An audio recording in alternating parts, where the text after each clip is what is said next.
This video is sponsored by World Anvil. If you've been on D&D YouTube lately, you probably know that we're seeing a lot of new faces emerge and really begin making a name for themselves. And it's been really exciting and rewarding to see so many of these YouTubers hit the ground running and become so embraced by the community. And two of these YouTubers are Gobi and Mystic Arts DM. Both of them have fantastic channels that you should absolutely subscribe to. But they weren't satisfied to make banger video after banger video. No, they wanted to do something more ambitious. And so they worked with some other YouTubers to put together a collaborative event that's been going all week long. The Dungeon Jam. So many of your favorite YouTubers have been putting out videos and live streams where they create 5-room dungeons to show you that creating a dungeon is actually really easy. And this collaboration came at the perfect time. Because like I talked about in my most recent video, I recently ran the first room of a dungeon for my players, but I hadn't prepped the entire dungeon yet. I'd only prepared enough for what I knew my players were going to interact with in that session, just the first couple of rooms. So today I'm going to use the 5-room dungeon method to flesh out the rest of the adventure that my players are going to play through the next time we sit down for a game in about a week or two. In fact, I think this is also going to be the first entry in a new video series on my channel. I've already got a series where I discuss the many different methods you can use to create your D&D characters, so how about another series about the many methods we can use to create a dungeon? Specifically, today we're talking about using a pre-existing framework, the 5-room dungeon, as our guide for designing the dungeon. If you think this is a fun idea and you want to make sure you catch future entries in the series, make sure to subscribe. And I've got some other fantastic series on this channel as well. I've got videos about villains, videos about analyzing movies and TV shows for the lessons we can apply to our games, a whole bunch of videos about Critical Role. If you're new to the channel and you just found me through this collaboration, consider checking out some of my other stuff. You might get a kick out of it. Now let's design a 5-room dungeon. But first let's clarify what we're talking about. Because if you are coming to this video without seeing the rest of the collaboration, you might not be familiar with this term. What do we mean when we talk about a 5-room dungeon? Well, this is the philosophy of dungeon design pioneered by John 4. There will be links to more in the description, including a great video about the subject from Mystic Arts DM, but the general gist is that simplifying your dungeon to just 5 rooms, or areas, allows you to make sure you're providing your players with a satisfying experience by not making your dungeon too repetitive. Your dungeon can have more than 5 discrete rooms, that's not really the point. The point is to make sure your players get to experience a satisfying story within the framework of a dungeon. The first room is the entrance to the dungeon, but it's also the Guardian. The purpose of the Guardian is just to offer a narrative justification for why people haven't found this dungeon before and plundered all of its riches. The second room is a puzzle or role-playing challenge. This part of the dungeon exists to make sure that the experience for the players doesn't get too samey. You want something that's going to challenge the players in some way just besides combat. The third room is the trick or setback. This is probably where the heroes have begun fighting some monsters if they didn't do that with the Guardian section. But you don't just want to make them fighting monsters with no reason. You want to make sure this builds on the story in some way. In this case, maybe the players have achieved part of their objective, but there's an obstacle or complication that keeps this from being the end of the adventure. The fourth room is the climax, which in the style of games we play usually means the big boss fight. And room 5 is the reward, revelation, or twist ending. Now this structure is malleable depending on how you want to rearrange or restructure some of these ideas. For example, you can switch the first and second room. You can have the dungeon locked behind a riddle or something, and then you have a guardian waiting in the next chamber. And this doesn't even have to be limited to combat in a dungeon. You can apply a lot of the same philosophy to mystery stories and urban environments. It's basically a flexible storytelling template. But I'm running a D&D game, so we're building a dungeon full of monsters. Now this adventure had the players sent into a dwarven mithril mine where they're looking for a few missing miners, as well as a wizard who'd gone down to try to find them, the wizard Grumbledine. In my last video, I talked about the first chamber of the dungeon and how my players got rocked by a set of rust monsters and some other random encounters. And that was effectively the first room of the dungeon. Those rust monsters could effectively be the Guardian. I'm actually going to treat that more like the wilderness leading up to the actual dungeon, because I've already designed the next room, and it's undeniably a Guardian room. Is that cheating? Yeah, probably, but that first chamber really does exist more to set the scene and convey that this mine has been abandoned. You can strip the rust monsters and random encounters out of it if you instead just want to use that room to help build the tone. But then we get to the next room, and there's a huge piece of mining equipment still running. It's just a conveyor belt that leads to a rock smasher. It's the thing Indiana Jones fights on in the mines underneath the Temple of Doom. There's also some scaffolding around the room to add some verticality. And this is where the party's going to fight some drow riding on giant spiders. Now, this is probably going to be a hard fight. I might wind up needing to rebalance this, actually. After all, the scaffolding should help the party get up to the drow on their giant spiders, but this could still be a real tough one. However, the drow do not want to die. If the fight starts looking rough for them, or honestly, if they knock out one of the player characters, they're going to leave. Because these dark elves are not the villains. They are instead modeled after the Magi from the Brendan Fraser Mummy movie. They want to stop the heroes from releasing something dangerous. They don't want to kill them, but they are the Guardians. Very literally. We will shed no more blood. But you must leave. Leave this place or die. Now, that's a cool moment in a movie because it's scripted. It's very possible our players will be able to persuade the Dark Elves into giving them more information. But that's okay, because that could give us an excuse for another trope I love, the campfire lore scene. For over 3,000 years, we have guarded the city of the dead. We're sworn at manhood to do any and all in our power to stop the High Priest Imhotep from being reborn into this world. His name is Colonel William Stryker, and he invaded your mansion for one purpose. He wanted Cerebro. Children of Gallifrey, taken from that family's age of 8, to enter the academy. The most important part of this scene is that the Drow cannot have all of the information. They only know a little bit of folklore about the merciless army that waits beyond the gateway. And they also tell the players that they are not going to follow and help. We don't want to deal with a whole bunch of extra NPCs helping the party in combat. When these Drow leave, they are preparing to evacuate their people, because if the army gets free, the Drow have no hope of fighting them. All they can do is escape. But this is not the last we will see of the Drow in this adventure, because, spoiler alert, they are now our break glass in case of emergency NPCs. We can use the Drow to pull our players' butts out of the fire if we need to. If the final encounter is looking a little dire, the leader of this Drow warband can leap out of the shadows into battle and help turn the tide. If one of the battles is going calamitously poorly and we don't think adding another NPC is going to help, we can have the Drow arrive, lay down some cover fire, and pull our heroes out of the dungeon. We may not actually need to do that, though, and you'll understand why when we get to the third room. But also, once the adventure ends, if our heroes are successful, they might leave and encounter the Drow, and the Drow might say, "Okay, we judged you wrong, well done." So, one way or another, we're going to see the Drow again at the end of the adventure. Now, when the player characters descend into the final tunnel of the mine, they find a recently excavated area with a huge metal disc set into the floor, carved to look like a face and encrusted with gems. This is another room of the dungeon, but it's still part of the first room of the 5-room format, because this is the actual entrance to the dungeon itself. Yes, technically we've been in a dungeon this whole time, but I'm cheating again. You also understand what I mean, though, when we get to the next section, because this really does mark a major change in the dungeon design going forward. And not coincidentally, this was the last room I prepared when I ran my last session for the party. At the time, I only had a vague idea about what was waiting beyond this chamber. But now that I have fleshed out the rest of their dungeon, I've added a few details to this room to help serve as hints for what's coming next. When the players arrive, a couple of the gems have been removed from the disc, and some mining equipment is scattered around the room. It seems the miners were able to pry some of the gems out, but then they vanished, and they did not bring their equipment with them. Because what they didn't realize is that their tampering with the gems broke the arcane lock that had kept this disc sealed for so long. I might give the wizard a chance to use his Arcana skill to figure out that there was some sort of magical barrier keeping it sealed, but if he doesn't ask, then I'm not going to volunteer that information. That's not essential to understand this adventure, and if the players seem confused, then I can work that exposition into the final fight, or when they meet the wizard. But for now, that's just a fun detail the players might be able to discover if they ask the right questions. We're also going to make sure that one of the removed gems is still on the floor, but another is gone. This is going to serve as a clue for the players when they get to the next room. But as they approach the disc itself, the mouth slides open and reveals a set of stairs leading down. The players will be able to feel immense heat radiating from the bottom of the staircase, and then they hopefully scoop up one of the rubies before they go down. Maybe you could technically argue that that last room was part of room 2 instead of room 1, but my understanding is that transitional rooms are pretty common parts of the 5-room design philosophy. When they reach the bottom of the stairs, they enter a golden shrine. This opulent chamber actually has stained glass dome in the ceiling, depicting bronze-skinned dwarves with flaming hair and beards, marching across the land and conquering kingdoms of different people. Elves and dwarves and dark elves, and even some humans wearing armor that is reminiscent of the ancient Greeks or Spartans. This is the same way I described the imagery around the warrior in my version of the Delian Tomb when I opened the campaign. Because there are remnants of a fallen empire in the local area, and this empire has essentially been all but forgotten in the modern day. The goal here is to demonstrate that this Azure fortress has been sealed away for a long, long time. Longer than the recorded human history would account for, at least in this region. Originally, I was going to describe these humans as still wearing animal skins and using crude spears, but I changed that for a reason I'll discuss a little later in the video. In the center of the ceiling, the stained glass depicts a red crown, right in the center.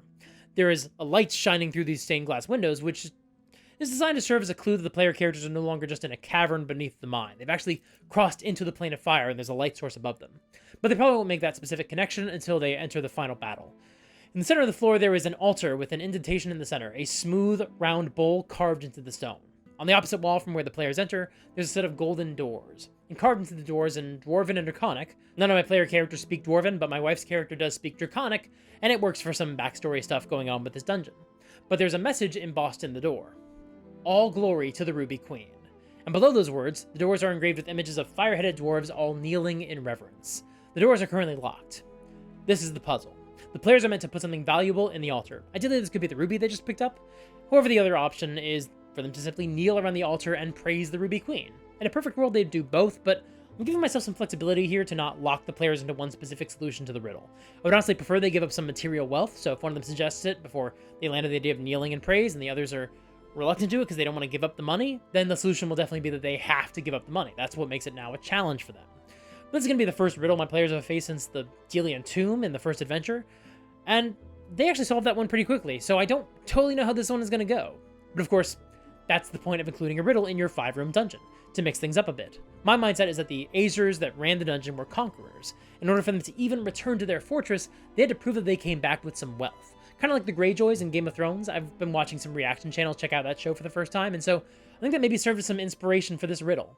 However, depending on the tone of the table at the day, if they all kneel in praise to the Queen, I might be able to prompt them with the idea that they have to say it in Draconic, since that's one of the languages on the door, which means I could potentially convince my wife to invent some nonsense Draconic words and make the other players all repeat it after her, and that in and of itself might satisfy me enough to allow them to enter the dungeon. I'm also thinking of adding some other doorways leading out of the shrine with stairs leading up to other places, but all these doorways would be sealed at the top, the same way this staircase was until the dwarves tampered with it. But of course, this is something that the players might choose to come back to and experiment with. If the wizard learns the spell Knock, he could unlock one of these doors from the inside, and then the players would essentially have a method they could use to fast travel to lots of different places. But they would have no idea where they were going until they got there, and obviously that would essentially mean there was an open gateway to the Plane of Fire, which, if that's what my players want to do, that would definitely lead to some interesting campaign shenanigans. So, once they solve this riddle, any wealth they put in the altar, if that's how they solved it, will vanish. But whether they sacrifice wealth or just praise the Ruby Queen, the door opens and they're able to descend into this fortress in the Plane of Fire. Now, I'll probably flesh this next section of the map out with a couple of the rooms that branch off into other directions if I have time, but the players will hear activity and see light coming from one doorway specifically. They'll hear the sound of some people working a forge. When they enter the room or look inside, they will see the dwarven miners are all in chains being forced to forge something. A dwarf made of hot metal. And they are being supervised by another metal dwarf with flames for hair and a flaming beard. Because in my mind, Azers are constructs. I know they're elementals according to the rules as written, and they're just lawful neutral, and they just want to make cool jewelry or whatever, but I want to make them evil robots. So the few Azers that still staff this fortress abducted the miners to help them forge a new army. However, this presents the first problem with a dungeon designed around specifically constructs, especially a dungeon that is supposed to have been dormant for apparently eons since nobody was able to access the dungeon and release them. The problem is that this is going to be a boring dungeon if they just keep fighting the same kind of creatures over and over again. So we have to find some ways to add some variety. So, on the Azer's first turn in combat, he will command one of the dwarves to plunge his hot hammer into the barrel of water in the forge. The dwarven hostages will act at the end of the round, and at that point, if one of the dwarves is able to place one of their hot tools in the water, none of the players have stopped it yet, it will generate steam and conjure, let's say, 2d4 steam methods. That should provide a nice challenge for the players. Additionally, the hostages have to keep working on the Azer they're forging. They cannot stop. And so whenever the Azer enemy hits half his health, he will shout, "All glory to the Ruby Queen" in Draconic. When that happens, the Azer being forged will spring to life and join the combat. However, this Azer does not have full number of hit points because he wasn't finished being built, but his skin will still be red hot to the touch. In fact, I actually think it's so hot, the metal's still soft. That can help convey that this thing wasn't just being repaired, but it was actually being forged. And this liquid metal Azer could actually throw globules of hot metal at its enemies, which means it can basically just reskin a gray ooze. Instead of acid damage, it deals fire damage. We make it immune to fire damage, we take away its resistance to cold and acid damage, and we definitely give it the Azer's flaming aura. This thing should be even harder to stand near than the Azer is. And hopefully this makes for a really dynamic fight. Ideally what will happen is that the Mephits will retreat if they start to lose, because that makes it more significant to the players that these Azers will not even consider retreating. It helps demonstrate their mentality. Hopefully between the Mephits and the Drow backing off when they start to lose, it will really make these constructs stand out as unusual. Plus, ending the fight by having to mop up all these little steam Mephits would just be so boring. This is the other nice thing about this dungeon. If these fights are too hard and the players start dropping like flies, that's fine. The Azers will command the miners to stabilize the player characters and keep them from dying, because these Azers don't want corpses. They want prisoners who can continue to work the forge. If we get a TPK, that's no problem at all. The players will awaken in chains, and they'll have to help build more Azer soldiers. And then maybe one of the Drow follows the party into the dungeon and helps free them from their shackles. Except for the wizard and maybe the bard. If they cast spells during the fight, they would not be working the forge. They would be taking somewhere else in the dungeon. And that's what makes this room the twist in our 5-room model, because the wizard who disappeared is not in this room. So even if the players succeed in battle, as I hope they will, they should realize that this job is not done yet, which means they have to plunge further into the dungeon. And that brings us to the next room of our 5-room dungeon model, the big fight. This is where the party faces a couple of genuine, full-strength Azers. This fight will take place in a room that has an open wall that looks out onto the plane of fire, confirming at this point for the players that they are really in another reality, if they haven't figured out that already. Magma flows in channels across the floor and pours over the balcony and down into the plane of fire. There are also a few doorways leading out of this room, and including one leading down. And you know what? To help explain why there are a couple of Azers standing around in here, apparently just waiting for their fight, let's make this the war room. Gentlemen, you can't fight in here. This is the war room. Maybe it's because I just rewatched the Matt Colville video where he used that clip, or maybe because, once again, I've got a little bit of early Game of Thrones in my bloodstream right now, and so I'm thinking of the big stone table in Dragonstone. But I think there's a big stone map in the middle of this room hanging from the ceiling by chains. When the fight starts, I'll probably have at least one Azer jump up on the table to get to the heroes faster because I want the players to see how they can use the terrain to their advantage as well. And because of everything we've set up so far, this fight is pretty malleable in terms of adjusting difficulty on the fly. Is the fight looking too difficult for the players? Time for one of the drow to jump in and help. Is the fight looking too easy? Another Azer can come up the stairs and enter the fight. I would also describe one of the Azers differently from the others. His bronze skin is scarred and pitted with age. Instead of burning orange, his fire burns white hot. The idea we want to convey here is that this is the only Azer who is left guarding the fortress, and all the others have been built in the last couple of weeks by the dwarven miners. And these Azers can deliver exposition during the fight. They can explain how they have sent soldiers out into the fire plane to find the lost sentries. They will unseal the vaults and release the old armies. They will find the prison of the Ruby Queen and free their leader. And then they will march out into your world and conquer all nations in the name of their ancient empire. And of course, these literal robotic zealots will not surrender. They probably won't deliver more information than what I just described a moment ago. They won't stop and deliver a detailed count of how many soldiers they built or how many vaults there are out there. They will just fight until the last man, because they know the mission doesn't die with them anymore. Because we've also foreshadowed the fact that they were not the only Azers in this fortress. They've sent others out into the plane of fire. If they go down the stairs, the players will find rooms with racks full of weapons, a few of which are empty. And they'll find doors hanging open, leading out into the blasted wasteland of the fire plane. We'll find some way to convey the fact that an Azer must have climbed down and pried open some gems on the outside and released the seal on this door. And that means that I can bring the Azers back at any point in the campaign. This will probably be a whole other video in my ongoing series about taking lessons from movies and TV shows, but my version of the Azers definitely has a lot in common with the Daleks and the Cybermen from Doctor Who. And there have been a bunch of times on that show, especially in the first few seasons of the revival, the Russell T Davies era, where it seems like all of the enemy soldiers were destroyed, only for a later episode to retroactively reveal that some of them survived and went to go start another army somewhere else. The goal here is to avoid that kind of retcon, and establish right away that we know there are other soldiers that are not accounted for, and they might pop up at some other point in a future adventure. In fact, I would argue that that's actually the most fun part of villains like this, the fact that they are so persistent. It's one of the key features of Ultron in the comics. Because of his robotic nature, you can never be sure that you've destroyed the last trace of Ultron, because as long as some essence of his code remains somewhere in some computer or some last drone, it's only a matter of time before he's able to rebuild himself. That's why it's kind of bullshit that the movie about Ultron ended with him being conclusively destroyed, never to return. Again, like I've discussed on this channel before, I like that movie fine, and the scene where the last Ultron drone is destroyed is the best scene in the entire movie by a country mile. But I do think it robs that villain of one of the most fun things about an enemy like this. They are persistent. I'm not saying you can't ever do a story where you destroy the final drone of this race of evil robots, but it's gotta feel earned. Also, oh man, I just remembered the robots on Stargate. The evil race of robots. They were these little erector set spiders called the Replicators. They were the best. Man, I've gotta go back and watch some more Stargate. Anyway, the fifth room of the 5-room dungeon isn't just the twist or the implication that there are more bad guys out there somewhere. It's also the reward. So there are 2 more rooms the players will need to check out. The first is the treasure room and the trophy room. This is where any riches sacrificed at the altar above get deposited, so the rubies would be here, as well as any other gold the players might have given up in that challenge. There might be a few more gold coins scattered around the room and in the corners and stuff, but there's not a lot of gold left in here. The majority of it would have been moved a long time ago. However, there might be a few items on display in glass cases or hung up on the wall. Banners and broken spears from foes the Azers conquered in old military victories. But also, this would be a good place for me to put a couple of magic items. I know my bard player particularly feels like he doesn't have as many cool things as the rest of the party because one of the paladins has a magic sword, and both paladins and the cleric all now have mithril armor. In my game, I randomly rolled for some treasure to give to my players in this room, including an immovable rod, a ring of water walking, a wind fan, a cloak of billowing, and a talking doll. The talking doll is so weird and creepy, and I love it so much. But for the PDF that I'm going to link to this video, I might flesh out a different list that might support a more generic party. My players just got some mithril armor, they have a magic sword, and the bard has a ring of mind shielding, so my goal here is to give them some more esoteric magic items that might challenge them to be more creative, rather than just giving them all cool weapons. Now there's one more room the players can check out, the library. And there's some rewards here too. Some spell scrolls for the wizard to put into his book, and for any non-wizard spells, some scrolls that can be used as needed by the rest of the party. But this is also where they're going to find the wizard they've been looking for. The Azures placed an iron band around his head to cover his mouth so he can't cast spells, and they put him to work decoding documents, specifically a dusty old tome called the Journal of the Judge. When they free Grumbledine and he can speak again, he can explain that this is the diary of an old wizard known only as the Judge, who Grumbledine believes is the same wizard who originally sealed up this fortress many centuries ago.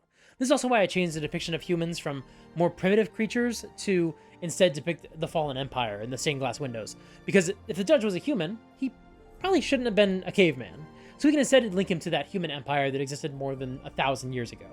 Now, the Azures had Grumbledine searching through the journal for information about the prison of the Ruby Queen, since they believe the Judge helped to build her prison. However, the book is encoded with layers of complex ciphers, and it takes a long time to decode anything. And the book has information about lots of other ancient sites of power and relics of the old world, tombs and talismans and curses and monsters. Grumbledine has no interest in continuing to do this work in decoding the book. He'll happily just hand it off to the players and leave it behind, since it only has unhappy associations for him, given how he was forced to decode it under duress. The hope is that the wizard in my party will take the book, and this will give the wizard something to do during downtime, decoding sections of the book. However, it is possible your group doesn't have a wizard, or your wizard wants to do other things with his downtime. If that's the case, but the players still want to find out what's in the book, then if they ask really, really nicely or make it worth his while, Grumbledine might be willing to work on the book while the players go and do other things, and then he can occasionally check in with them and let them know what he's uncovered, what new secrets he's found. Whether it's the players decoding the book themselves or getting an NPC to do it, the end result is the same. This is an engine that is designed to generate more adventures. The code is scattered non-linearly throughout the book, which means just because you're trying to decode one page doesn't mean that that's the first page you're going to be able to crack. Trying to solve the ciphers on one page might actually require you to decode a completely different page first. Which means, at any point, you can present your players with an adventure hook that was discovered inside the journal, and it's okay if that's not specifically what the players were looking for. And if you want to make sure that it's tied into what they were looking for, then the diary entry can simply refer to the fact that one of the magic keys is hidden here in this dungeon, or the other half of the map is engraved on the inside of the Wicked King's tomb, or whatever. And so if they want to go after some specific plot hook and they don't want all these adventures to be completely disconnected, you can use the notes in the journal to tie them together and make them seem like they're part of one big National Treasure-style treasure hunt. The book itself is enchanted so the Comprehend Languages spell can't solve the problem and reveal the entire book. It takes time to decode these pages, so they can only get one adventure hook at a time. However, if you want, you could instead say that casting Comprehend Language speeds up the process, so instead of just getting one new adventure hook every time someone tries to decode something, they actually get 2 new hooks instead. I think this would be a really fun way to give your players some other constant source of potential adventures. You don't have to go back to this for every adventure your players go with. For example, if my hero successfully solved this Dwarven mine adventure, somebody in the nearby Dwarven town is going to ask them for help with another mission, since they've proven themselves to be capable adventurers. Originally, my plan was to have someone recruit them to go and check out the Sunless Citadel, but I forgot that the Citadel was originally created as a shrine to the Red Dragon of Chardalon, and some of you might have picked up on the clues in this adventure as to the Ruby Queen's identity, like the collecting of wealth, or the fact that these dwarves speak Draconic, and so I don't want the next adventure they go on to feature monuments to an ancient red dragon, because I think that would undercut the significance of the Ruby Queen, but it would also make the players think these 2 adventures are somehow connected, and I could connect them, but that would just make the world seem small if all these adventures are linked like that. So maybe someone will ask them to go on a different adventure, like Against the Cult of the Reptile Gods, or something from Dragons of Icespire Peak, I'm not sure. But I've got a few weeks still to decide with which adventure I want to present them with after this adventure. However, the Journal of the Judge can also be a great way to feed them future adventure hooks at regular intervals. I'm a huge fan of TV shows that have a built-in premise to send the heroes on new wacky adventures. We found this massive list of planet addresses to check out, so let's feed a new address into the Stargate every week. Coach Taylor gets tomorrow's newspaper today. The computer keeps popping out the name of a new person of interest. Even the job board in the tavern has new bounties and missions posted whenever the players return to town. And so this journal can do the same thing. And I think this really helps to satisfy the 5th room of the 5-room dungeon. It's a reward, just like the spell scrolls and the magic items and the cash they found, but it's also a heck of a revelation. Even just the existence of the Judge himself is a revelation. The fact that there was this legendary wizard who went around involving himself in all these ancient mysteries of the world is kind of a big deal from a world-building perspective. Well said. And we both know who the Judge really is, right? What? Well, in another video, you said you might be putting me in your homebrew world, so... No, Odwick, you're not the Judge. But I could be. No, you are not the ancient, all-powerful wizard who travels between dimensions, sealing away powerful threats in long-forgotten vaults.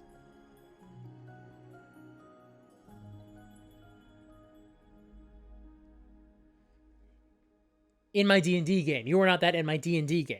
Right. he's not the judge. I know who the judge is. The judge is someone else. It's not Odwick. And the other really cool thing about the journal is that it gives your players an excuse to go check out other locations in your campaign setting, and a reason to become invested in the history of your world and its lore.